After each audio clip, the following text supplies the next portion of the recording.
fox. I do not like them with a fox. I do not like them in a house. I do not like them with a mouse. I do not like them here or there. I do not like them anywhere. I do not like green eggs and ham. I do not like them, Sam, I am. A train, a train. Train, a train. Could you, would you, on a train? Then we go through the litany again. I would not, would not, would not, would not. Okay?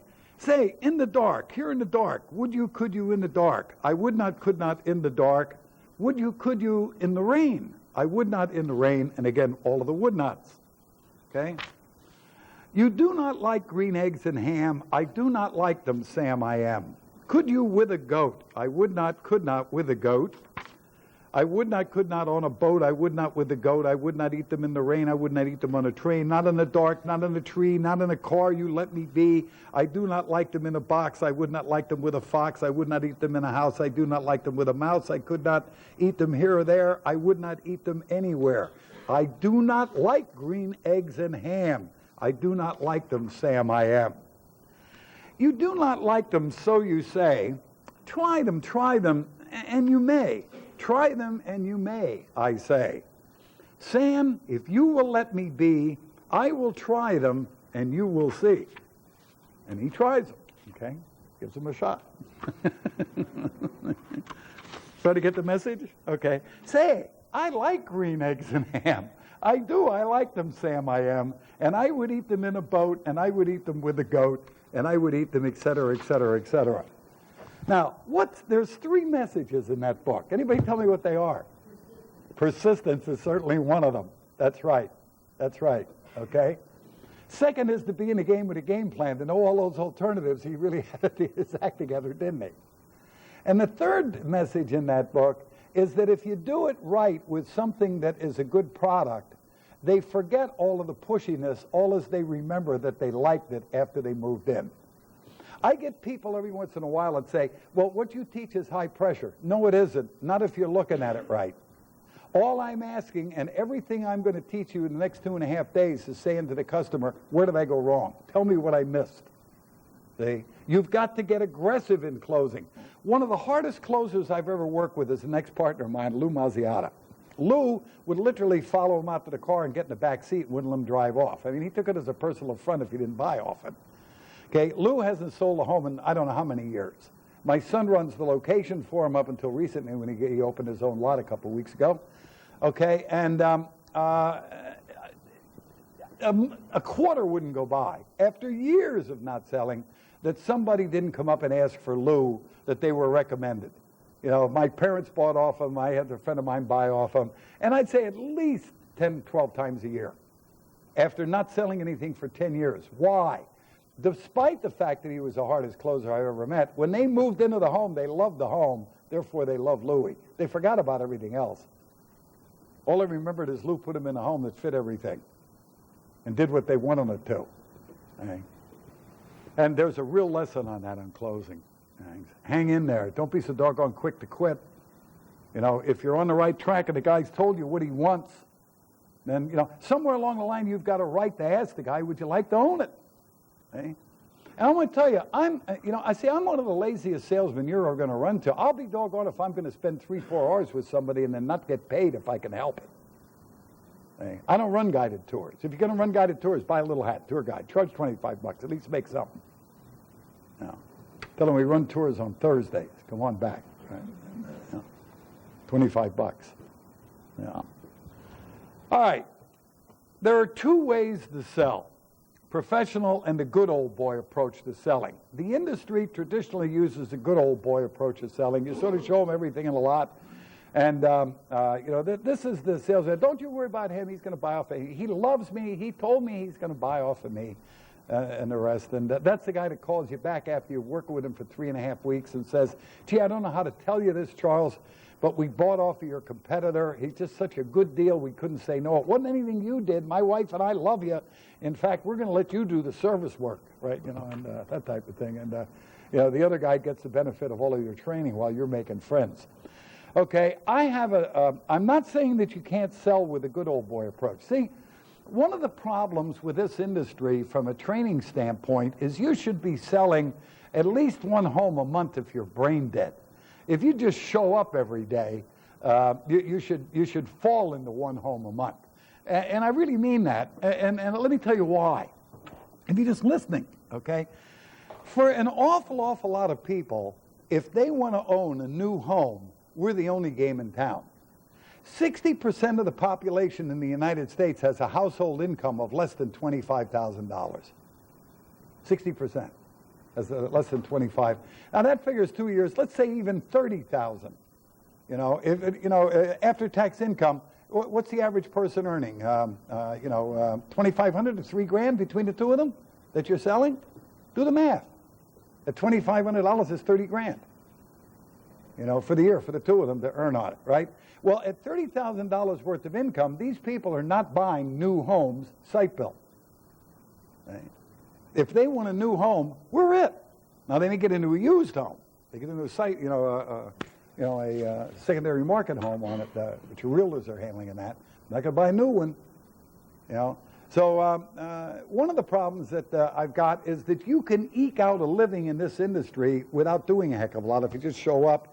You're going to get a certain amount of people that just die on your lot and buy off you in spite of the presentation. Right? They'll go from location to location to location. They'll pick up a certain amount of information, and about the 10th or 11th place out, they'll finally accidentally find something on your competitor's lot that fits their wants, needs, and pocketbook, and they literally buy it in spite of no presentation. How many of you shop competition? Okay, did any of you run into anybody that really impressed you? You know, they're all open, go ahead, take a look, right? If you get the guy off of his lot, he shows you everything in the lot, a really brilliant presentation. This is the kitchen. This is the dining room. You know, this is the bathroom, like he didn't know the difference, right? Never tries to close, you know. And, if he tries to close, he might find what a guy about 40 years ago in North Carolina told me was a southern close. Ain't it pretty? Want to buy it? You know, how close am I, Pat? Pretty doggone close, right? Yet those guys are selling. How are they doing that? They're lucking out. They're lucking out. See, I want to starve those clowns. I'll be doggone if I want to get to, educate somebody 90% so they can go down and he gets the sale. If I'm going to go 90%, I'm going to go the other 10%, close it. I'm going to stick in, try more than one close. Right? I keep closing until they refuse to talk to me. Your best shot on closing is on the first visit if you've done everything right. Letting the guy go home to think it over does not do him a favor. Okay? What you do is you mess up his head. Let me make a note on here.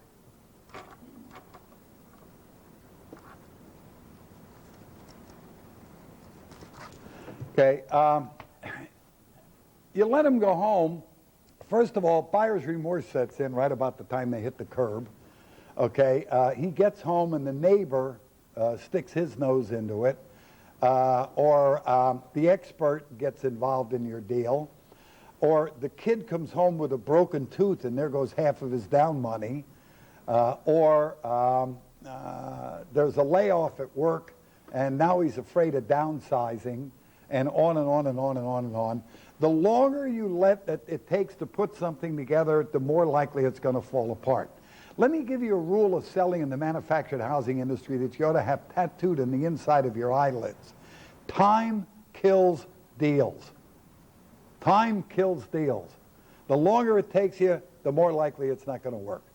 Now, you say, yeah, but I got a lot of them. Yeah, but how many did you lose while you were doing that? 9 out of 10?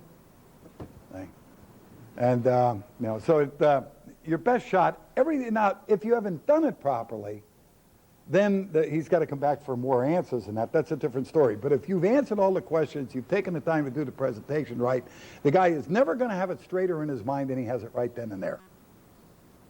All you let him do is go home and forget half the stuff.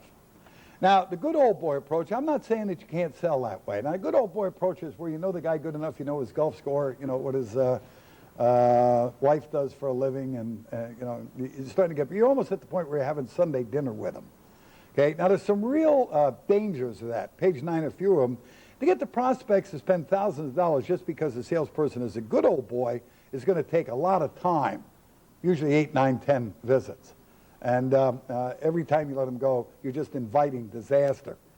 When the customers are ready to buy from the friend, Then they want you to go back to the purple page. Now they want the best price. I mean, after all, what are friends for, Nick? You know, you'd be able to give me a discount, you know, and they won't let you make any profit.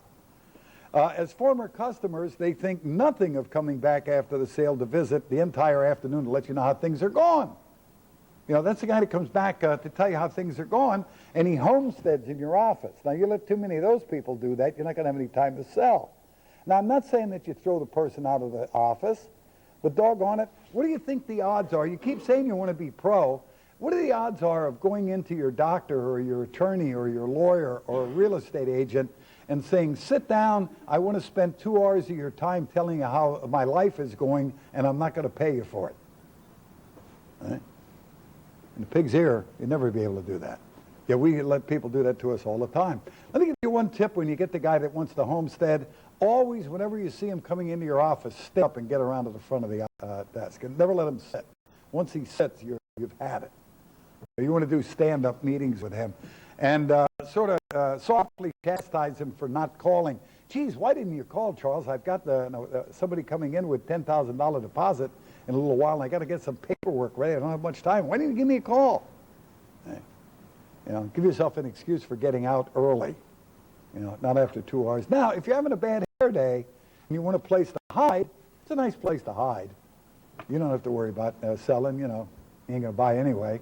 You know, but it's not going to improve your W-2 form.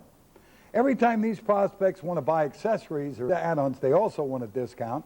They expect you to move them in front of everybody else when it comes time for service, okay? And while you're making friends, another salesman calls and ends up making the sale. So for all of those reasons, I don't believe in the good old boy approach. I believe in a professional approach where you're in the game with a game plan. You've got a sequence sale that step by step works the guy through in the buying cycle. Okay, what you've got to remember, whenever you get two people in the selling situation, at any given second, you've got one person selling and the other person is buying. Now, the first thing you got to do is make up your mind which one you are.